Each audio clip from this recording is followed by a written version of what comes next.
friends, welcome to InfoSights. Today we are going to talk about second biennial update report to UNFCCC. Besides that, we are going to discuss regarding the COP, Conference of Parties, from the very first level.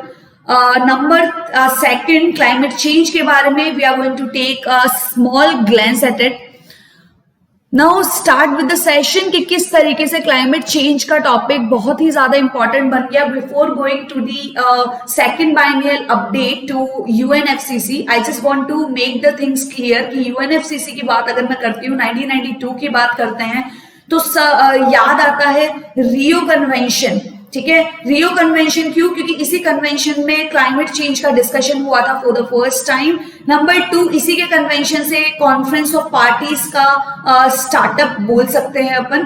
क्यों बोल रही हूं मैं ये बात? क्योंकि यहाँ पे ये नोटिस किया गया था, ये रियलाइज किया गया था कि we do need to have a kind of check and balance. अपन को चेक एंड बैलेंस करना जरूरी है हर एक इकोनॉमी के लिए. फिलहाल अपन इंडियन इकोनॉमी की बात कर रहे हैं, लेकिन कॉन्फ्रेंस ऑफ पार्टीज में जो भी मेंबर्स इंक्लूड है, तो इस पार्टीज में भी देखा गया था कि भाई रियो कन्वेंशन में इतना अच्छे से चेक एंड बैलेंस हो पा रहा है, तो क्यों अपन हर एक साल ये चीज नहीं कर सकते. तो कॉन्फ्रेंस एंड पार्टीज पिक्चर में आती हुई नजर आई 1995 में. फॉर द फर्स्ट टाइम आपको कॉन्फ्रेंस ऑफ पार्टीज देखने को मिलेगा. वो फर्स्ट मीटअप देखने के लिए मिलेगा that has been conducted in Berlin.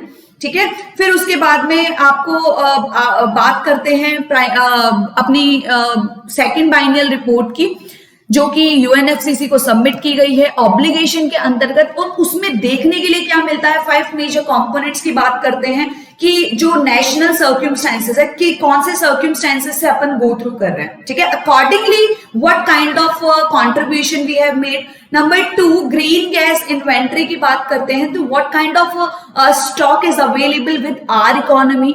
ठीक है, सिर्फ यही चीजें नहीं, आपको मिटिगेशन एक्शंस, पॉलिसी फ्रेमवर्क्स के बारे में बात करनी है कि what you have made contribution in the net neutrality criteria, और finance how you are going to do that. ये सारी चीजें सीक्वेंस में चल रही है. सर्क्यूमस्टेंसेस के बेसिस पे आप स्टॉक ला पाओगे, स्टॉक के बेसिस पे आप मिटिगेट कर पाओगे, पॉलिसी फ्रेमवर्क को तैयार कर पाओगे कि इतना तो है, आगे कंट्रीब्यूशन किस तरीके से दे सकते हैं. ठीक है, फिर आप कैसे मैनेज करोगे, manage has to be accompanied by the finance. और फाइनेंस किसके बेसिस पे तैयार किया जाएगा, कितनी कैपेसिटी, कितना रिक्वायरमेंट, कितना सपोर्ट रिसीव्ड होता है आपका डोमेस्टिकली, उसी के बिहाफ पे आप बताओगे कि इंटरनेशनल लेवल पे किस तरीके का कंट्रीब्यूशन होना चाहिए.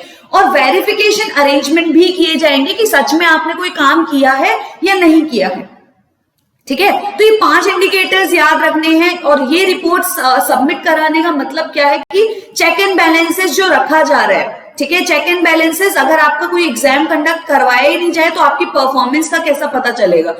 फिर अपन आते हैं की फाइंडिंग्स की तरफ. की फाइंडिंग्स में आप सबसे मेजर रोल जो प्ले होता है, देखो अग्रेरियन इकोनॉमी अपनी है. ठीक है, इकोनॉमी की बात करते हैं तो agrarian sector is very very very important. So we need to be known about this sector कि कितना कंट्रीब्यूशन इमिशन में करता है, कितना कंट्रीब्यूशन इकोनॉमी में करता है, कितना कंट्रीब्यूशन ये एम्प्लॉयमेंट में करता है.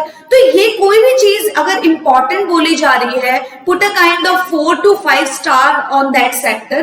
तो यहाँ पे एग्रीकल्चर सेक्टर मतलब हर एक बेसिस पे बहुत ज्यादा इंपॉर्टेंट है. एनर्जी सेक्टर, यहाँ पे अपन टोटल एमिशन की बात कर रहे हैं, तो मेजर कंट्रीब्यूशन क्या है, मेजर कंट्रीब्यूटर क्या है, 73% कंट्रीब्यूटर है एनर्जी सेक्टर इकलौता.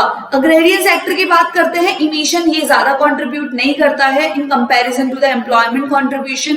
तो 16% ये आपको देखने के लिए मिलेगा इमिशन. वेस्ट सेक्टर की भी बात करते हैं, 30%. जो आपको याद रखना है वो है एक तो एनर्जी सेक्टर और एग्रीकल्चर सेक्टर. वैसे composition you need to have like glance towards it, just glance. फिर आप बात करोगे कार्बन सिंक, सिक्वेस्ट्रेशन की बात की जा रही है, कार्बन सिंक की बात कर रहे हैं कि कितना सिक्वेस्ट्रेशन जो आपको देखने के लिए मिलता है, एब्जॉर्प्शन किया जाता है फॉरेस्ट एरिया से. सबसे ज्यादा सिक्वेस्ट्रेशन आपको कहां से देखने के लिए मिलेगा, ओशियनिक आपको जो भी रिसोर्सेज देखने के लिए मिलते हैं. क्रॉपलैंड एंड सेटलमेंट की बात करेंगे. तो these are the core sector we are going to have a look at it. और इसमें आपको की फाइंडिंग्स, ये रिपोर्ट है, इस रिपोर्ट के नंबर्स आपको याद होने चाहिए। 73% एनर्जी सेक्टर कंट्रीब्यूट करता है, agriculture in case if they will ask for the sequence, ठीक है। तो अगर दो भी सेक्टर का, एनर्जी और एग्रीकल्चर का आपको याद है तो you would be able to nail it. Number 3 की बात करते हैं, जो थर्ड स्लाइड पे अपन पढ़ने वाले हैं। आईएनडीसी क्या होता है? ये आईएनडीसी, ठीक है, जिस कंट्रीब्यूशन की बात की जा रही है बार बार, यहां पे आपको देखने को मिलेगा जो भी कंट्रीज है across the globe adopted an historical international climate change at UNFCCC, ठीक है, जो बार बार में united nation framework convention on climate change, जो कि मैंने 1992 का आपको बता दिया था किस तरीके से चीजें एग्जिस्टेंस में आई थी। 21st आपको देखने के लिए मिली थी, बहुत ही इंपॉर्टेंट कन्वेंशन, पेरिस क्लाइमेट आपको देखने के लिए मिला था, ठीक है। तो ये बहुत ही इंपॉर्टेंट कॉन्फ्रेंस थी जो कि 2015 में हुई थी। नंबर कौन सा था? 21 था। तो ये चीजें आपको पता होनी चाहिए क्योंकि इसमें बहुत सारी चीजें, न्यूट्रलिटी वाला कंसेप्ट आपको देखने के लिए मिला, किस तरीके से रिन्यूएबल एनर्जी के ऊपर कितना फोकस एरिया करना चाहिए, टारगेट्स क्या रखने चाहिए, 1.2 डिग्री सेल्सियस तक इंक्रीमेंट होना चाहिए टेम्परेचर, इससे ज्यादा नहीं होना चाहिए। बहुत सारी मेजरमेंट्स, ट्रेडिंग सिस्टम लाया गया कार्बन्स के ऊपर। तो ये सारी चीजें आपको देखने के लिए मिली इसी सेक्टर में। जो अपन सोलर अलायंस की बात करते हैं और we are the part of that alliance, तो इसकी भी जो बात करते हैं, ये सारी चीजें यहाँ COP21 से ही निकल के आई है। दो I have not like included that into the slide, लेकिन ये चीजें आपको पता होनी is very must।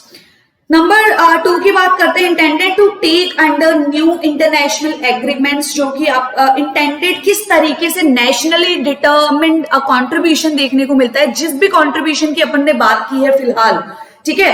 तो ये सारी चीजें, क्लाइमेट एक्शंस किस तरीके से अपनी जो इकोनॉमी है, किस तरीके से what kind of determined we are for the environmental scenario, जो कि 2012 में सस्टेनेबल ग्रोथ की बात की गई थी। सस्टेनेबल ग्रोथ का मतलब ये होता है कि we have to consider the environmental criterias as well, और किस तरीके से डिटर्मिनेशन देखने को मिल रहा है, कंट्रीब्यूशन देखने को मिल रहा है इस सेक्टर में, ठीक है। वही INDC है, इंटेंडेड नेशनल डिटरमिन्ड कंट्रीब्यूशन। आप कितना कंट्रीब्यूट कर रहे हो उस पर्टिकुलर सिनेरियो में, ठीक है। I hope this is very much clear कि इसका मतलब है क्या।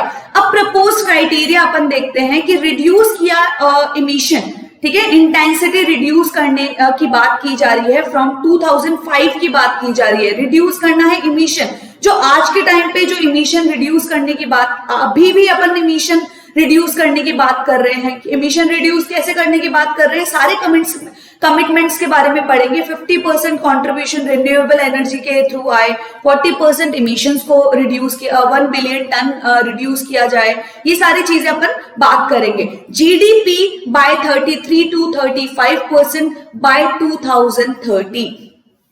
ये इंटेंसिटी रिड्यूस करने की बात की जा रही है। जो इंटेंसिटी, जिस पेस पे इमिशन इंक्रीज हो रहा है, वो इंटेंसिटी कम हो जाए 2030 तक, ठीक है, रिड्यूस करने की बात हो रही है। क्लियर।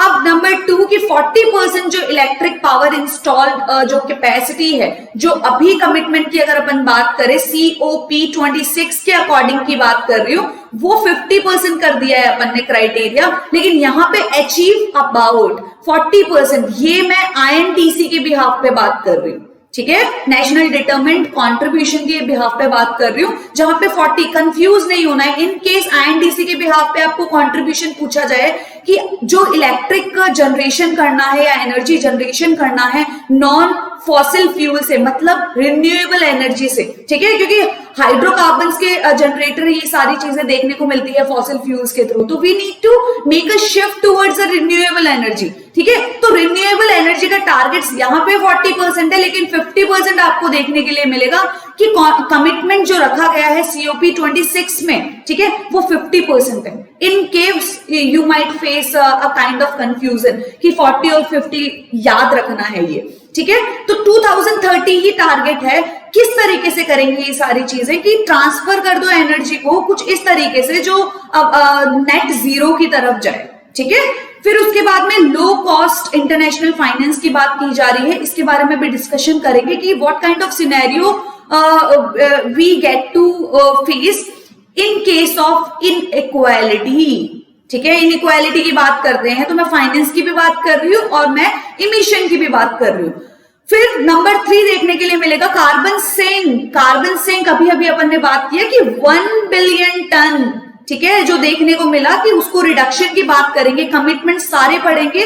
1 बिलियन टन टारगेट रखा है 2030 तक का कि कम किया जाएगा। यहां पे आपका 0.5 ही है टन कार्बन डाइऑक्साइड की बात की जा रही है थ्रू द एडिशनल फॉरेस्ट और ट्री कवर बाय 2030। मैंने अभी क्या बताया, कार्बन सिक्वेस्ट्रेशन, कार्बन सिंक किसके थ्रू सबसे ज्यादा अपन सिक्वेस्ट्रेशन देखने को मिल सकता है, सिंक देखने के लिए मिलता है, कार्बन एब्जॉर्प्शन देखने के लिए मिल सकता है, फॉरेस्ट, ओशियन की बात करते हैं। तो ये सारी चीजें मिटिगेशन के लिए we need to adept. 2 criteria है। 2 क्राइटेरिया क्या है? First is mitigation, second is adaptation.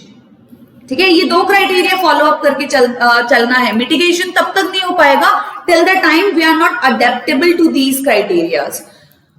फिर बात करते हैं यूनाइटेड नेशन की बात कर, फिर से यूएनएफसीसी की बात करेंगे। देखो यहाँ पे स्लाइड भी डाल दी थी मैंने। 1992 की बात करते हैं, रियो कॉन्फ्रेंस की बात करते हैं, which marked the beginning of the international community first concerted effort to confront the problem of climate change। मैंने ये बता दिया था फर्स्ट स्लाइड में ही कि किस तरीके से कन्फ्रंट करना है क्लाइमेट चेंज की प्रॉब्लम को। ये फर्स्ट टाइम देखने के लिए मिला और रियो कन्वेंशन का इसको नाम दिया गया। और कॉन्सेंट्रेट करना है, स्टेबलाइज करना है ग्रीन हाउस गैसेस को अर्थ एटमॉस्फेयर पे। और ये एंटर हुआ 1994 में और यहाँ पे देखने के लिए मिला वर्ल्ड के नेशन टोटल ऑफ 195 जिसने साइन किया था। ठीक है, ये सारी चीजें क्लाइमेट चेंज के बिहाफ पे is very very important. Now this task has become कि अर्थ इज बर्निंग, ठीक है, इंक्रीज हो रहा है टेम्परेचर, ठीक है, सी जो लेवल है वो राइज हो रहा है। What kind of impact we get to see on that part we are going to study as well. अब देखो यहाँ पे यूएनएफसीसी का आप बैकग्राउंड जान लिया, उसके बाद में जानते हैं कि पिक्चर में आया कैसे सीओपी, जो ऑलरेडी अपन पढ़ चुके हैं। नंबर देखने के लिए मिलता है कि United nation framework convention on climate change, जो कि फर्स्ट टाइम डिस्कस किया गया था, कन्फ्रंट किया गया था कि क्लाइमेट चेंज के लिए कुछ ना कुछ करना इज वेरी मस्ट। और रेटिफिकेशन यहाँ पे देखने के लिए मिला था 197 कंट्रीज का। ठीक है, 21 मार्च 1994 की बात कर रही हूं मैं यहाँ पे। अब यहाँ पे सीओपी, अब एक बात बताइए, जब स्टार्ट ही 1995 में हुआ है, ठीक है, और वी आर रनिंग इन 2021, तो यहाँ पे कितने इयर्स हो गए? और वी हैव ऑलरेडी कंडक्टेड 2021 वाला कॉन्फ्रेंस ऑफ पार्टीज। ठीक है, तो ये 26 है, मतलब अभी तक अपन ने कोई भी कॉन्फ्रेंस को मिस नहीं किया है। ठीक है, चेक एंड बैलेंस होना इज वेरी मस्ट। क्लियर? तो यहाँ पे ये 2021 की बात करते हैं तो ग्लासगो में हुआ, स्कॉटलैंड में आता है। तो ये चीजें बिल्कुल नहीं भूलनी है, किस तरीके से डिस्कशन रखा गया था। अब डिस्कशन तो रखा गया था, ये है क्या, बात क्या करता है conference of parties, decision making body आपको देखने के लिए मिलेगी। और जब बात की जाती है कि रिव्यू किया जाता है कि आपने काम कितना किया है, चेक एंड बैलेंस बोला ना मैंने। चेक एंड बैलेंस का मतलब क्या होता है कि मैंने कुछ काम किया और उसके ऊपर रिव्यू कोई कर रहा है और मुझे मेरे ड्रॉबैक्स देखने के लिए मिल रहे हैं। ठीक है, ड्रॉबैक्स पॉजिटिविटी भी, प्लस माइनस दोनों चीजों की बात करेंगे, but we need to give major focus on the drawbacks कि कहां रह गए। We have to work on that part. ठीक है, तो वही रिव्यू करने का बात करता है। रिव्यू द इम्प्लीमेंटेशन, किस तरीके से की जा रही है। आपने बात तो कर ली बड़ी बड़ी की 5 कमिटमेंट्स की, उसके ऊपर रिव्यू किया जाएगा। तो एक सुप्रीम बॉडी होनी चाहिए ना कि जो एक गाइडेंस दे सके कि आपने काम क्या किया है। इसीलिए अपन बायनियल जो रिपोर्ट है वो सबमिट करवाते हुए नजर आ रहे हैं कि हाँ, कोई तो सुप्रीम बॉडी है जिसको सबमिशन देना होता है, पूरा रिकॉर्ड्स देना होता है कि in what way we have to make implementations. ठीक है। Promote the effective implementation of the convention including the institutional administrative, सारे अरेंजमेंट्स देखे जाते हैं। और क्लाइमेट चेंज होता क्या है, ये ऑलरेडी डिस्कस हो गया है कि पैटर्न, वेदर का सारा पैटर्न, टेम्परेचर, ये अफेक्ट होता हुआ नजर आ रहा है। सिंस 1800s ह्यूमन एक्टिविटीज बहुत ज्यादा मेजर ड्राइवर देखने के लिए मिल रहा है, ह्यूमन एक्टिविटीज, ठीक है। एंथ्रोपोजेनिक एक्टिविटीज है, ये अपन जानते ही हैं। तो क्लाइमेट चेंज में मेजर कंट्रीब्यूशन मैन मेड ही देखने के लिए मिल रहा है। बेसिक कंट्रीब्यूशन, प्राइमरी कंट्रीब्यूशन किसके थ्रू है, फॉसिल फ्यूल्स, हाइड्रोकार्बन्स के थ्रू, कोल, ऑयल और गैसेस की बात करते हैं। तो ये सारी मतलब things has gone so complicated कि चीजों को अभी कंट्रोल नहीं किया है, अभी मिटिगेट नहीं किया गया है, तो we can not run for that long, ठीक है। फिर इसमें बात की जा रही है एग्जांपल्स, जैसे कार्बन डाइऑक्साइड, मीथेन। मीथेन किस तरीके से देखने के लिए मिलता है, मेजर सोर्सेस क्या देखने के लिए मिलते हैं, लैंडफिल्स, एनर्जी, इंडस्ट्रीज, ये सारी कोर सेक्टर्स देखने के लिए मिलते हैं। इमिशन की तो वैसे भी बात कर ली कि 16% एग्रीकल्चर कंट्रीब्यूट करता है, जिसमें मीथेन का बहुत ज्यादा हायर कंट्रीब्यूशन देखने के लिए मिलता है। ड्राइविंग कार्स, व्हीकल, ट्रांसपोर्टेशन, ये सबसे ज्यादा बड़ा वाला सेक्टर है जो कंट्रीब्यूट करके चलता है, जो बर्बादी का रीजन बना हुआ है, ठीक है। Things has been distorted due to these fuels, fossil fuels वाला पार्ट। अब देखो यहाँ पे ऑलरेडी डिस्कस जो किया था, नेशनल डिटरमिन्ड कंट्रीब्यूशन की जो बात की गई है, वार्मेस्ट ऑन रिकॉर्ड की बात की गई है। ये वाला डिकेड जो है 2011 से 20 वाला डिकेड की बात करते हैं, तो वार्मेस्ट देखने के लिए मिल रहा है। और कंटिन्यूसली आपको देखने के लिए मिल रहा होगा कि कुछ ना कुछ टेम्परेचर राइज ही होता हुआ नजर आ रहा है, ठीक है। कॉन्सिक्वेंसेज ऑफ क्लाइमेट चेंज की बात करना, ड्रॉट, वाटर स्कैरसिटी की बात करना, सी लेवल राइज अपन को देखने के लिए मिल रहा है, ज्यादा हो जाना, फ्लडिंग, ये सारी चीजें तो होगी ना। क्लाइमेट चेंज अगर हो रहा है तो सारी चीजें अफेक्ट होगी, हेल्थ भी अफेक्ट होगी। आज के टाइम पे कोविड का टाइम देख लो, ठीक है, इससे ज्यादा डिजास्टर्स टाइम ही नहीं हुआ होगा, ठीक है। तो यहाँ पे स्पीशीज डिस्टॉर्ट हो रही है, मतलब जो भी डाइवर्सिटी अपन को देखने के लिए मिल रही थी, ठीक है, we used to have a look towards the diversity part, वो अब क्या होती जा रही है, डिटीरियोरेट होती जा रही है, ठीक है, कम होती जा रही है डाइवर्सिटी। और डाइवर्सिटी कम हुआ तो वो कहीं ना कहीं इकोनॉमिकली नहीं, एनवायरमेंटल सस्टेनेंस को हैम्पर करती है। वाटर रिसोर्सेज की सप्लाई की बात कर लो, क्वालिटी की बात कर लो, कंपटीशन की बात कर लो, ठीक है, ये सारी चीजें अफेक्ट होती हुई। इम्पैक्ट किसकी वजह से आ रहा है कि भाई आपका टेम्परेचर हो गया ज्यादा, प्रेसिपिटेशन देखने के लिए मिल रहा है, जिसकी वजह से सी लेवल राइज होता हुआ नजर आ रहा है। तो this is going in sequence, you can turn it out.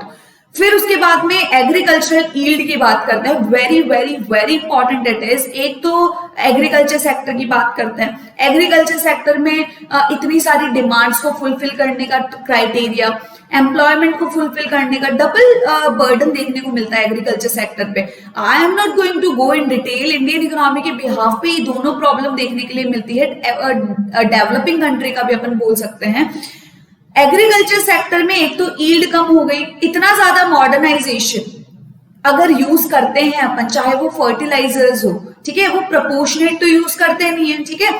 चीजें बहुत सारी बर्डनसम बन रही है, किसके लिए, लैंड के लिए। और लैंड के ऊपर हाईली डिपेंडेंट कौन सा सेक्टर होता है, एग्रीकल्चर, तो डेफिनेटली वो यील्ड तो कम देगा ही, ठीक है। इरिगेशन की डिमांड उसी तरीके से बढ़ेगी, क्योंकि इरिगेशन नहीं होगा तो प्रोडक्टिविटी अपन किस तरीके से देखेंगे। This is only the source we can revive our land fertility. फिर देखने के लिए मिलता है कोस्टल एरिया की बात, इरोजन ऑफ बीचेस और इंडंडेशन की बात करते हैं, फ्लड वगैरह कंटिन्यू बेसिस पे वी गेट टू हियर कि भाई ऐसी ऐसी सिचुएशन, साइक्लोन आ गया, ये सारी चीजें।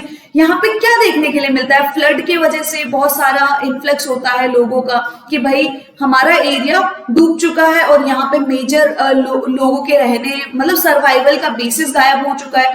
तो बहुत सारी कॉस्ट भी नीड टू बेयर सिर्फ ये नहीं होता है कि भाई अपना कॉस्ट लग गया, नहीं, लोगों के लिए भी बहुत ज्यादा नुकसान देखने के लिए मिल रहा है। दिस इज ऑल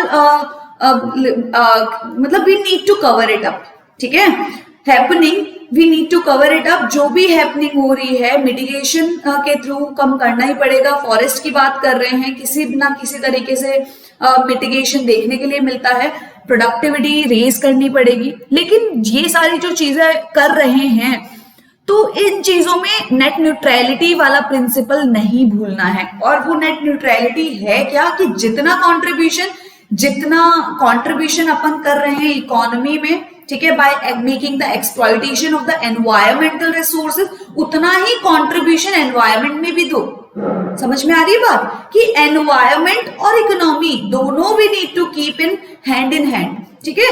अब देखो एनवायरमेंट को कंट्रीब्यूशन उतना ही दो जितना कंट्रीब्यूशन आपने इकोनॉमी के लिए, डिस्टॉर्शन जितना कॉस्ट आपने एनवायरमेंट को दिया है।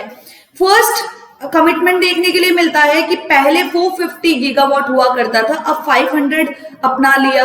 नंबर 2, मैंने आपको अभी बताया थोड़ी देर पहले कि 40% नहीं वो 50% हो गया COP26 के according. I am not talking about INDC, ठीक है, नेशनल डिटरमिन्ड कंट्रीब्यूशन की बात नहीं कर रही हूं। अब जो कार्बन इंटेंसिटी 33 से 35 की गई थी 2030 तक, अब यहां पे देखो कार्बन इंटेंसिटी 45 से भी ज्यादा ब्रिंग डाउन करने की बात की जा रही है, ठीक है, कम करने की बात की जा रही है। कट डाउन करना है, वहां पे अपन ने 0.5 बिलियन टन की बात की थी, यहां पे बात की जा रही है 1 बिलियन टन की, ठीक है। You need to keep these pointers into mind कि किस तरीके से COP26 में बात की गई है और किस तरीके से INDC में बात की गई है, क्योंकि ये अपना कंट्रीब्यूटर है, ठीक है। इसमें मेजर लिस्ट जो नेशनल इकोनॉमी के बेसिस पे आई गई है और इंटरनेशनल सिनेरियो पे किस तरीके से पुटअप की गई है, ठीक है।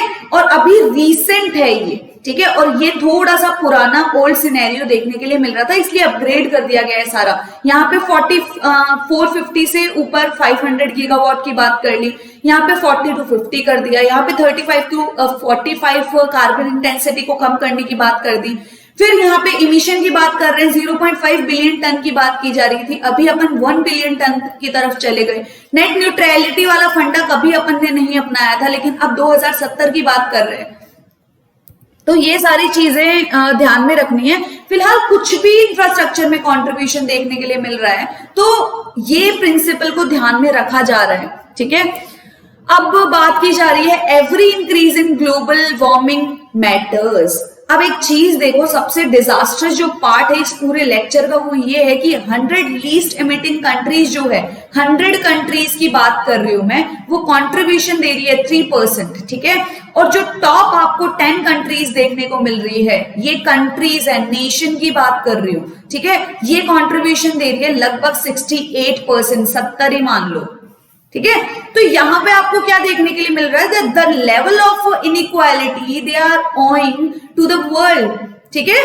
मतलब यहां पे आपको कार्बन डेप्थ की बात करनी है, मैसिव कार्बन, यहां पे सिर्फ इनकम और वेल्थ को लेकर इनइक्वालिटी नहीं देखने के लिए मिलती है, but we do need to face the carbon depth they owe the world, ठीक है। और किसकी बात कर रहे हैं, दे इज दीज 10 कंट्रीज, ठीक है। 70% सिर्फ 10 कंट्री, और 100 ऊपर वाली जो कंट्रीज है वो सिर्फ 3% कंट्रीब्यूशन दे रही है इमिशन में, ठीक है। तो obviously they need to bear something, और what kind of cost they need to bear it, कि to fulfil the commitment to provide $100 billion a year to develop to the developing countries, ठीक है, जो really contributor नहीं है but उनको assistance तो चाहिए, क्योंकि सबको एक साथ काम करना पड़ेगा, ठीक है, ग्लोबली। ये कोई ऐसा तो मैटर नहीं है कि बाउंड्री लगा दो और इसके अंदर अंदर आपको पूरा का पूरा एनवायरनमेंट को सेटल करना है और दूसरी कंट्री बेयर करे, ऐसा तो होगा नहीं। कोविड को अपन रिस्ट्रिक्ट कर सकते हैं कि किसी एक कंट्री तक,